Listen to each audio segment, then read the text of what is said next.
예, 오늘 국내 증시는 뭐 생각보다 오랜만에 강세 흐름을 가고 있는데요. 또 해석이 필요하고 전략이 필요한 거죠. 오늘 시황에서 IBK 투자증권 영업부 박근영 부장님 오셨어요. 안녕하세요. 안녕하세요. 오늘 이야기 날 주제를 일단 조금 압축해 보겠습니다. 네. 악재를 뚫고 반등 중인 증시, 어디까지 우리가 회복할 수 있을까? 뭐 진작 올라도 뭐 아무 말 할 수 없는 시장만큼 많이 빠졌는데 심리를 좀 돌릴 수 있을지. 먼저 미국은 12월 첫 거래일 역시나 상승세로 마감했고 기술주 중심으로 빅테크의 귀환이 있었습니다. 반도체주도 올랐고요. 우리 시장 오늘 상승 배경 그리고 전망 좀 해주세요. 네, 실제 지금 오늘 생각보다 굉장히 좀 시장이 좋습니다. 그러게요. 당황스러울 정도로. 그러게요. 네, 네. 요즘 들어서 보기 힘들었던 예. 뭐 상승장으로 보이는데요. 오르면 당황스러우니 우리가 얼마나 지금 장이 그죠? 눌려 있는 거예요. 네, 미국이 지금 신고가를 돌파한 게 몇 번째인지 혹시 쉬운 뭐 네 번째인가 맞습니다. 정확하게 알고 계신데요. 미국은 올해만 들어서 신고가가 54번째입니다. 근데 우리는 거의 신저가에 가까울 정도로 빠져있기 때문에 거꾸로 가고 있어서 굉장히 좀 오늘의 뭐 주가의 어떤 강세 부분들이 상당히 좀 낯설게 느껴질 정도로 너무 이제 험악하게 11월 달에 좀 안 좋았다 생각이 드는데 실질적으로 어제 이제 굉장히 좀 우리가 우려를 많이 했던 것은 반도체에 대한 뭐 여러 가지 제재 부분이 상당히 좀 어렵게 가지 않을까 생각했지만 오히려 지금 하이닉스나 삼성전자 그리고 반도체 소부장까지 지금 플러스권으로 계속 나오고 있기 때문에 괜찮습니다. 그래서 이제 비단 우리만 그러냐 생각하면 그렇지 않고요. 지금 어제 같은 경우에 ASML이라든지 TSMC 같은 경우도 어떤 회사는 그 제재에 들어가지 않고 어떤 회사는 제재에 들어갔는데 ASML과 TSMC 양쪽 다 모두 주가들이 굉장히 좋았거든요, 어제. 그러니까 사실은 바이든 대통령의 반도체 제재 요인이 그렇게 크게 힘을 못 썼다라고 볼 수도 있겠고요. 뭐 얼마 안 남은 대통령이기 때문에 임기로 보면 그래서 이 부분도 좀 희석이 됐을 것 같고 시티그룹에서 나온 리포트를 보면은 반도체 관련해서 뭐 하이닉스보다 삼성전자가 조금 더 영향을 미칠 것 같다 생각을 하고 있지만 그럼에도 불구하고 그 영향은 거의 미미하다. 그리고 내년 상반기 1분기 정도 되면은 디램이나 낸드 가격이 오히려 올라갈 것으로 본다. 왜냐하면 엔비디아의 새로운 신제품에 대한 이슈가 있기 때문에 디램이나 이런 쪽이 주가 가격이 오를 것이라고 평가를 해서 일단 반도체 주가 오늘은 오히려 불확실성이 해소되면서 주가들이 올라가는 그런 모습을 보입니다.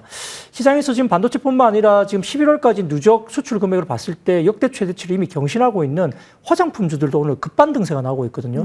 사실 밸류에이션이 말이 안 되게 지금 주가가 급락한 상태였기 때문에 그런 부분에서 화장품주까지 튀어오르는 점 그리고 최근에 강세를 보였던 뭐 인터넷주라든지 그다음에 오늘 같은 경우에는 일부 석유 화학 쪽 이런 부분도 마찬가지고 그다음에 증권, 은행, 보험들 마찬가지고요. 대부분 다 주가들이 또 제약바이오, 알테오젠과 리가켄바이오 등의 대표적인 제약바이오들도 급반등세가 나타나고 있어서 시장이 골고루 주가들이 올라가는 모습을 보이고 있다는 점 상당히 고무적입니다.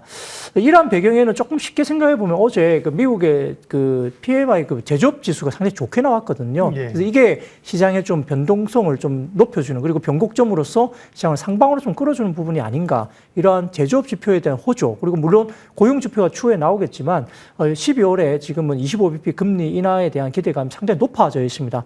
70% 이상 지금 12월에 25bp 금리 인하를 한다고 지금 보고 있기 때문에 유동성 환경도 괜찮고 그리고 여러 가지 부분에서 뭐 관세 이슈가 최근에 있었지만 트럼프가 정치적으로 이야기하는 관세 이슈는 멕시코나 이런 쪽도 결국은 마약하고 이민자 이슈가 있는 그 배경이 있기 때문에 이 두 가지가 크게 문제가 해소되고 문제가 없어진다면 결국은 관세를 그렇게 때리기는 좀 어렵다는 분석이 굉장히 많습니다. 그렇기 때문에 생각보다 강하게 때렸지만 이야기로 말로서 강하게 때렸지만 실질적으로 그것을 이제 추진하는 그런 것들은 그렇게 생각보다 강도는 약할 것이다 보고 있기 때문에 이런 것들도 서서히 이제 적응해 나가면서 시장은 우리 밸류에이션상으로 너무 매력적인 가격 구간이라 외국인들이 팔지만 하나 준다면 지금 조금이라도 사주니까 주가들이 급반등하는데 팔지만 하나 준다면 상당히 지금은 급반등이 나올 수 있는 그런 구간으로도 충분히 매력적인 구간으로 볼 수는 있겠습니다. 중국으로의 HBM 규제 얘기 말씀하셨는데 삼성전자는 지금 0.7%가량, SK하이닉스는 1% 오르고 있습니다. 워낙 사실 바닥권이긴 하지 않습니까? 그리고 내용을 곰씹어 보면 실제로 그 영향을 받을 영향은 적다는 해석인가요? 이 부분 반도체 얘기 잠깐만 좀 더 해주세요. 네, 맞습니다. 지금 HBM 관련해서 사실 전체 매출 중에 한 뭐 8%, 10% 정도가 삼성전자가 미국 이제 중국 쪽으로 나가게 있는 HBM이 있는 거고요. 하이닉스 같은 경우는 대부분 다 미국 쪽으로 나가죠. 그래서 네. 사실 그리고 내년까지는 지금 HBM 다 이제 완판을 했기 때문에 사실 영향이 별로 없다. 예. 그래서 하이닉스는 상대적으로 영향이 없을 걸로 보이고 삼성전자는 일부 영향권에 있지만 그렇게 크지 않을 수도 있다는 이야기를 하고 있는 것 같고요. 결국은 아까 말씀드렸던 시티그룹의 이야기도 이런 부분들이 제재 영향 때문에 삼성전자가 상대적으로 하이닉스보다는 조금 더 영향권에 있긴 하지만 네. 결국은 그 영향이 좀 미미하고 어떤 엔비디아의 새로운 제품이 출시되면서 디램 가격이 올라갈 것을 보고 있기 때문에 이런 것들 관련해서는 아직까지는 좀 그렇게 비관적으로 볼 필요는 없다는 생각이고요. 두 번째로는 아까 말씀드렸던 바이든 대통령 임기가 얼마 안 남은 상태에서 바이든 대통령이 그런 임기를 이제 앞두고 이제 만료를 앞두고 이야기를 했기 때문에 결국은 문제는 트럼프라는 겁니다. 트럼프가 어떻게 나올지 좀 봐야 될 것 같고요. 그 다음은 결국은 아까 말씀드렸던 아까 TSMC와 ASML이 한쪽은 제재에 들어가고 한쪽은 제재가 안 들어갔는데 어제 둘 다 주가는 올랐다. 뭐 그런 것들이 결국은 시장에서 보여주는 어떤 암시가 되는 부분이 아닌가 싶습니다. 네. SK 하이닉스는 이제 전량 미국으로 수출하고 있고 아까 표에 보면 삼성전자는 중국으로의 매출이 저희가 준비한 표는 30%라 그랬는데 지금 이제 박근영 부장님이 10% 이내라고 조금 뭐 제품에 따라 좀 다를 수는 있겠습니다. 어쨌든 큰 영향이 아니라고 시장 자체가 주가가 이제 해석을 하고 있는 거고요. 네. 시황 또 반도체 이슈 살펴봤고요. 섹터 분석하겠습니다. 이번 주 분석해 주실 핫 섹터는요?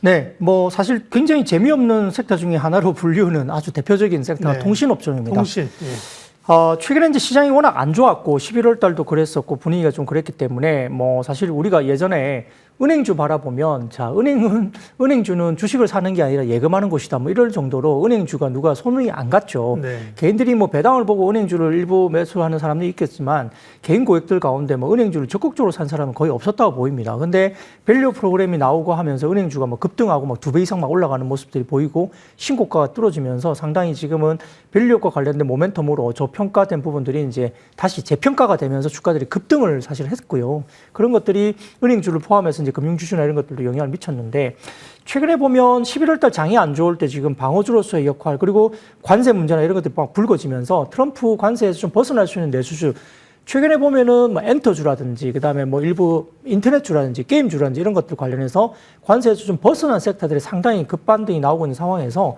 사실은 통신주도 무시할 수 없을 정도의 주가들이 꽤 올라왔다 보입니다. 뭐 일부 종목들은 뭐 20% 정도 최근에 올라온 것도 종목도 보이지만 근데 과거에 저희가 아까 말씀드린 것처럼 수급 쪽으로도 지금 이렇게 외국인 기관들이 쏠리기 시작하고 은행주가 급등을 줬던 것처럼 뭐 밸류업 관련된 부분에 대해서 역시 12월에 은행주도 마찬가지지만 일부 특례 편입이 가능한 밸류업 지수에 들어간 종목이 나올 겁니다. 그래서 과거에 100종목에 들어가지 않은 정말 이상하게도 왜 이 주식이 안 들어갔을까 했던 은행주, 뭐 KB금융이나 하나금융도 최근에 주가가 좋지만 네. 이 통신주도 마찬가지거든요. 그런 것들 포함해서 지금 통신업종 관련해서는 2024년이 조금 어려웠던 해예요. 그러니까 실적단에 대해서 상당히 좀 올라가지 못하고 지금 주저했던 그런 부분인데 예년 같은 경우는 실적이 굉장히 좋아질 가능성이 높습니다. 그리고 5G 관련해서 감가상각이 거의 마무리가 됐기 때문에 이런 부분들이 비용이 상당히 줄어들면서 내년부터는 증익으로 본격적으로 넘어간다는 점에서 통신 3사에 대한 이야기가 많고요. 그리고 일부 종목은 지금 PBR 0.6배 아래에서 거래되고 있거든요. SK텔레콤이 PBR 1배 정도 수준이지만 KT나 지금 뭐 LG U+ 같은 경우는 지금 PBR 0.6배 아래에서 거래되기 때문에 너무 싸게 거래되고 있죠. 그래서 전반적으로 봤을 때는 차세대 서비스 도입 기대감도 높아질 것 같고 하반 경직성을 갖추고 밸류업 지수에 추가적인 특별 편입까지 이야기된다는 점에서 상대적으로 코스피 대비 성과가 굉장히 어려웠던 이런 통신주까지도 최근에는 좀 지켜봐야 된다. 그리고 투자 기간을 좀 더 중장기로 본다면 아까 말씀드렸던 통신 3사의 실적 전망이 내년에는 분명히 업턴으로 분명히 돌아간다. 그리고 3사의 주주이익 환원 정책이 굉장히 적극적으로 나왔다는 거고요. 세 번째, 여러 가지 미국의 글로벌 규제 기관 통신 정책이 변화되면서 결국은 신규 차세대 서비스 도입까지 이야기되고 있고 더군다나 금리 변화에 따른 통신사 수급 영향이 있는 데다가 단톡법의 개정 논의 정도도 있는 상황이고 더군다나 지금 내년 정도 되면 아마 새롭게 부각될 이슈로 보면은 통신주가 약세를 띨 만한 이유가 딱히 안 보인다. 이런 점도 악재가 없다는 이야기죠. 그래서 상반기 적어도 1분기 정도까지는 지금 통신주에 대한 긍정적인 흐름이 나올 수 있다 볼 수 있겠습니다. 네, 통신주 분석하고 있습니다. 최근에 통신주에 대한 흐름이 좋은데 다만 11월 중순부터 지금 주가가 꽤 올랐습니다. 네네. 그리고 언급하신 것처럼 시장이 약세일 때 방어주 성격으로 끌어올렸다면 시장이 강해지면 수급을 또 좀 빼앗길 가능성이 있지 않을까 이런 궁금증이 있거든요. 네. 그 부분에 대한 답을 해주시고 통신주 가운데 조금 더 관심이 있을 기업까지 이어서 소개해 주십시오. 네, 충분히 말씀하실 수 있는 부분입니다.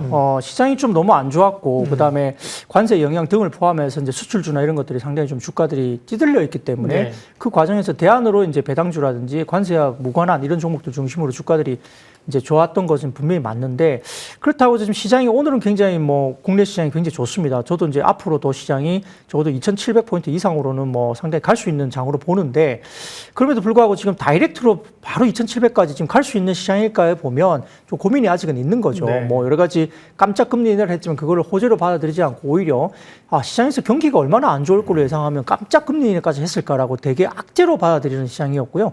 그렇기 때문에 시장에 대한 의심이 굉장히 많은 상태이죠. 그리고 전반적으로 지금 트럼프 당선인이 일단은 뭐 본격적으로 활동을 대통령으로서 하게 되면 여러 가지 부분에서 초반에 이슈들이 많이 생길 수 있어요. 그러니까 아직까지는 그러한 어떤 불확실성이 있다는 점이고 최근에 어쨌든 기관이나 외국인들이 지금 밸류업 특별 편입 관련해서 분위기가 지금 통신주들 보면은 기관 외국인 수급이 상당히 많이 집중되고 있거든요. 그래서 이런 것들이 여전히 진행되고 있기 때문에 주가들이 좀 흔들리고 시장이 좀 종목들이 흔들리면 역시나 이런 쪽에 관련된 부분에서 뭐 금융주뿐만 아니라 통신주까지도 좀 지켜볼 필요는 있다라고 볼 수 있겠습니다.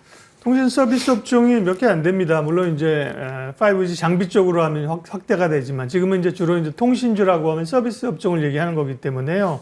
SK텔레콤, KT, LG U+ 정도인데 그 가운데 어디를 조금 더 눈여겨볼까요? 네, 뭐 시장에서는 지금 KT가 내년에 실적에 대한 증이익이 조금 더 좋을 것으로 보인다라고 이야기를 하는 것 같고요.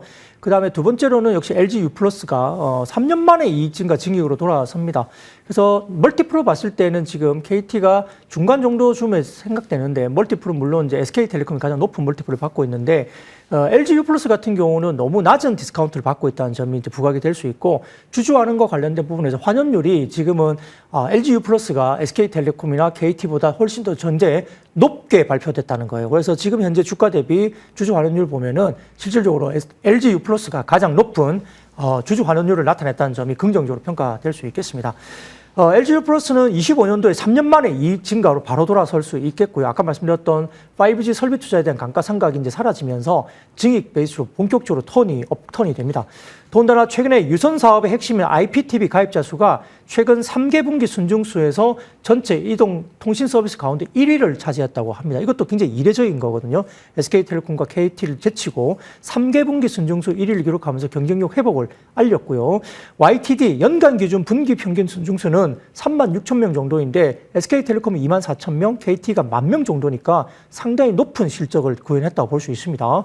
그래서 초고속 인터넷에 있어서도 SK텔레콤이 6만 2천 명 올라왔는데 그 뒤에서 LG U+가 5만 1,000명이니까 이것도 상당히 좋은 지금 포지션을 갖고 있다는 겁니다. 그래서 스마트폰 그 매출 성장률이 작년 4분기에 0.2%가 저점으로 인해서 지속 반등하면서 이번 3분기에 7.2%까지 9개 분기 만에 최고치를 스마트폰 매출 성장이 또 나오고 있습니다. 더군다나 최근에 통신 3사들이 AI 관련 서비스나 이런 쪽을 수익화 모델을 나타내고 있다는 점도 상당히 좋고요.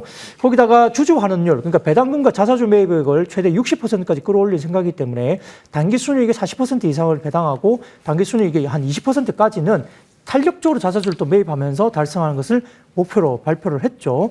그리고 만약에 이러한 자사주 매입을 이후에 소각으로 만약에 직결이 된다면 또다시 멀티플 상향 조정이 있을 수 있습니다. 그래서 주주 환원율 감안한다면 상당히 높은 경쟁사 대비 주주 환원율을 나타낼 수 있다 볼 수 있습니다. 4분기부터 아마 영업수익은 LG U+가 바로 4분기부터 올해부터 턴이 될 걸로 보이는데요. 영업이익은 2,170억대로 전년비 11.3% 증가할 것으로 보입니다. 6개 분기 만에 분기당 이익 성장률이 플러스로 돌아설 수 있는 최초의 4분기 분기가 될 것 같고요. 아까 말씀드렸던 견조한 무선 사업과 유선 사업의 매출 증가까지 나오면서 상당히 서비스 수익이 순성장세로 완전히 유지가 될 수 있겠고 차세대 전산 상각 비용 효과가 제거되면서 이익은 바로 증가세로 업턴이 될 수 있습니다. 그래서 여기에 대해서 지금 아까 말씀드렸던 SK텔레콤이 PBR 1배 정도 수준인데 아마 LG U+가 0.6배가 안 될 겁니다. 그 정도 되고 KT가 조금 이보다 좀 높아요. 그러다 보니까 멀티플로 본다면 주가가 지금 꽤 올라 있어 보이지만 사실은 저점에서 한 15%, 20% 정도밖에 오르지 않았습니다. 그렇기 때문에 충분히 지금은 아직 아직은 매력적인 구간이고 최근에 은행주가 그렇게 2배 정도 올라갈 거로 생각하지 못했기 때문에 통신주도 이런 과정에서 최근에 수급 유입을 본다면 엄청나게 지금 집중되고 있는 매수세가 기관 외국인들이 계속 집중되고 있기 때문에 추가적인 매수는 충분히 들어오면서 주가를 적어도 내년 1분기 정도까지는 좀 더 끌어올리지 않을까 이렇게 생각이 듭니다. 통신주 이야기했습니다. 오늘 시황해설 IBK 투자증권 영업부 박근영 부장님 함께했습니다. 고맙습니다. 감사합니다.